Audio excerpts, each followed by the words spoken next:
How about some high school soccer non-conference matchup between Bowling Green and Fremont Ross? First half, through ball up ahead to midfielder Cole Ash, goes one-on-one for the shot, but denied by Logan Backey, and we remain scoreless.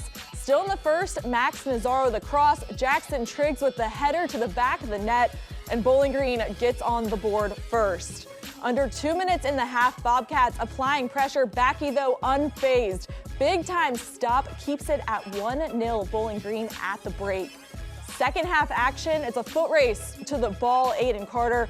The shot sneaks it in near post. Little Giants tie it up at 1 apiece, and that would be the final. A solid performance by their goalkeeper, Backey.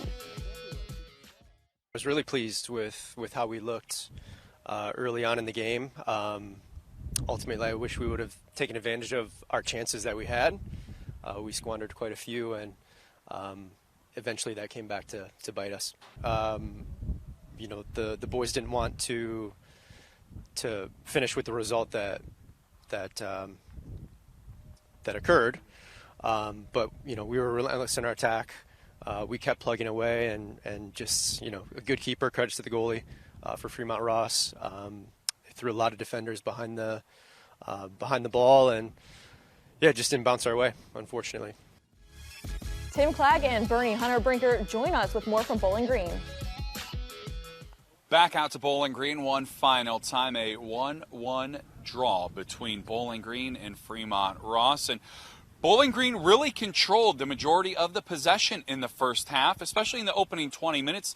They had 3 corner kicks in the first 20 minutes of play, and finally, the fourth time was the charm as they were able to connect with Jackson Triggs to put them up 1-0. Yeah, Jackson was in the right spot, and the ball was served in so nicely, and he finished it off. And that was a great set piece. You're right, it was the 4th attempt that they had for set pieces, and so they did well on that corner kick, on that attack, and the possession in the first half. Fremont Ross made great adjustments at the half. They were down 1-0 in this match and down 1-0 against St. Francis, and they scored in the opening 10 minutes. That's exactly what they did here in the second half, off a piece to Carter Aiden.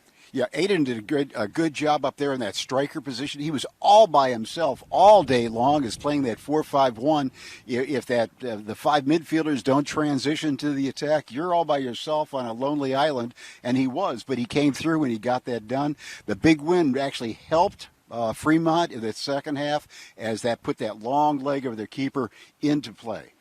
Backey made several great saves. You see why he was a conference selection last year in the Three Rivers Athletic Conference for the Bowling Green Bobcats. I was very impressed with first-year keeper Robert Archer. Yeah, as Coach said, he's a baseball player, so he's a good athlete. He's got good hands. He's definitely fearless. We saw that out there as well.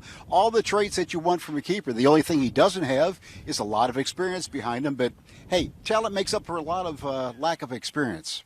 A game that's going to give the Fremont Ross Little Giants a lot of confidence as they move back into track play next week. That's the way we finish it. 1-1 draw here between Bowling Green and Fremont Ross on this Saturday afternoon. Let's send it back to Sports Nightly.